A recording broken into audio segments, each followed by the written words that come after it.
I wanted to know, what are some tools that you recommend for conducting technical SEO audits? That's a great question. Ahrefs is one. It's a bit more expensive. Um, that's the first one that I blurted out, but it's probably one of my last in the ones I'm going to mention, just because it's a bit more focused on agencies. When you say SEMrush is expensive, like what is a price or something like that? it's a great question. I think it's like 100-ish a month, um, Wow. for something like that. I would have to. I'm just pulling up pricing here right now. That's it. That's the one thing I've learned is there's so many services out there, but you could really get yourself into, a big overhead Yeah, very yeah, quickly, yeah. so So Ahrefs is one. It's pretty technically competent. SEMrush is another. You can try a free trial on SEMrush. That's something Ahrefs doesn't have. SEMrush has a free trial. You can go through, audit your site, look at some competitors. Search Atlas is another one. I'm quite a fan of that one. It's got some great tools in there. You can audit your site. That's what we will, do a video audit for someone, but we'll also give them the Search Atlas audit link for their site. So Search Atlas is a great one. Moz has some great tools as well. Moz, um, Z for the Americans. That was very Canadian of me. But yeah, those are three or four tools: Ahrefs, SEMrush, Moz, Search Atlas. Those are all great tools for kind of doing a technical check, looking at some of your competitors, so on. as far as keeping the prices low and all, which one out of those would you recommend and might be like the cheapest for people?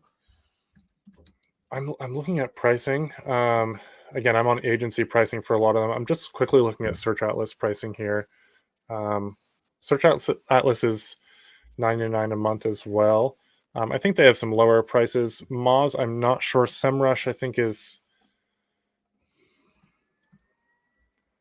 I'm looking at pricing here. Bear with me for a second. Let's look at. SEMrush is actually a bit more expensive. So I would probably say Search Atlas. SEMrush is like 139 a month. So yeah, none of them are cheap. They're all excellent softwares. We use Ahrefs and Search Atlas in our agency for clients. Um, you can also start right with Google Search Console. Google Search Console is a free tool. If you don't have it set up on your website, you must do that today because it does a few things. One, it indexes your pages. So one thing we didn't miss, and this is probably I probably shoot this to the list of number one mistakes I see. People build a website, but then they don't get it indexed in Google. So it's kind of like getting a business card printed and then just throwing it in your grandma's attic. No one's going to see it. It's never going to be shown. And what do I mean by indexing? It's the same thing in a library, right? If a library gets a new book, until it's put in the computer system, no one's going to be able to search for that book and see where it is on the shelf. It's the same with Google. Google has to crawl your website, recognize it, find out what it's about, and then say, okay, cool, we're going to put this in the index or the search results. So until it's indexed, you're not going to be able to see your website. You're going to be able to directly navigate to it by the URL, but you're not going to be able to see it in search results, either 1 or 100, wherever it lands. So you need to go in Search Console. You need to then set your website up in there. It's a very simple process. I've got a couple of videos on how to do that. And then you can request indexing and say, hey, Google, I've made this website. Please come over, crawl through it, and get it shown in the search results. That is so important. And then it's also going to show you the different searches that your website is showing up in. You might be showing up already for hoarder cleanouts in Philly. So then you can build more content for that. You can see, what are you getting the most traffic for or the most impressions for, and start building more of that content out. So that's a great tool for, that's free. Google Analytics is free as well. Those are two basic tools that everybody should be on right away. How long does it take to get indexed? So like if you go to those websites, is it like a right away, like the next day you'll be indexed in then? Not typically. What I would do is if you have a website that's just gone live, I would set it up in Google Search Console. I would request indexing. I would then share a post on social media and say, hey, we just launched our new website. Here's the link, go check it out. I would then, I would do that on several social media platforms because Google sees that. And sometimes like sharing it on Facebook can trigger Google to index it. There are indexing tools out there that you can use as a last resort. Index Me Now is a tool that you can actually, kind of force index it. But typically within a week, Google's going to pick it up. Kevin Hess has a great question. He says, you've mentioned some great best practices. What are some off the wall strategies that you've seen that have actually been successful? Facebook giveaways are my favorite. I talk every consulting call, or someone's just reaching out for tips, I talk about Facebook giveaways. It's the same thing I mentioned before with PJ. The PJ's doing it. We did this when we started. Anything that you find that's good, make a quick, hey, drop a comment if you want this. We'll drop it off today and save it from going to the dump and make someone happy. Or you reach out to restaurants, get them to comp you a 50 or $100 gift card. You then make it, a week long giveaway. Comment below if you want this. You just get so much good engagement, and you get so many, who doesn't love restaurant food, right? It's old, young, male, female, whatever. Everybody loves it. So everybody's going to be engaged in that process.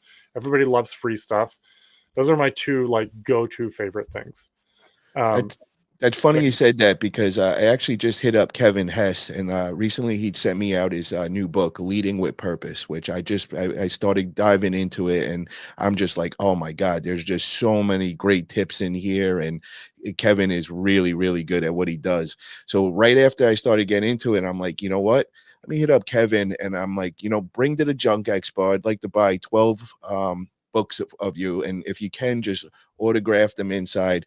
And that's what I want to do. I want to start doing some giveaways on the different social media platforms, and it'll help out Kevin, get his book out there. And I mean, it's just so much gold in there, and I see it being such a great value to people. So, it's two things I'm getting there. I'm giving the Love it. giveaway, getting people engaging on the channel, and helping out another person in the junk removal industry that's doing great things. So Love it. I'm glad that you said that. I really like that approach of things for sure. Yeah, because Uh, you're feeding off of, one, people like a giveaway, but two, you're also feeding off of, Kevin's reputation in the industry. Or if it's a restaurant, you're feeding off the reputation of the restaurant. So pick good restaurants. Don't pick the crappy down and outers. But if you pick a good one, everybody sees that, and then they match you up with this well-known name, and it feeds into that. Those are my two favorite that anybody can do. The other is, taking pictures of yourself with clients. You can even get it like a poster made, something like this big, that has your logo on it, and we got our junk removed by XYZ Junk Removal. You can get clients to take pictures with that. You can now have social media posts. You now have posts you can boost on Facebook. You now have posts images you can put on your website as more happy clients from your area. Those are really good. And then commercial jobs, if you can get on Net Vendor, if you can get on RealPage, Vendor Cafe, those are excellent places to start breaking into some of the bigger jobs as well, that not a lot of people get with.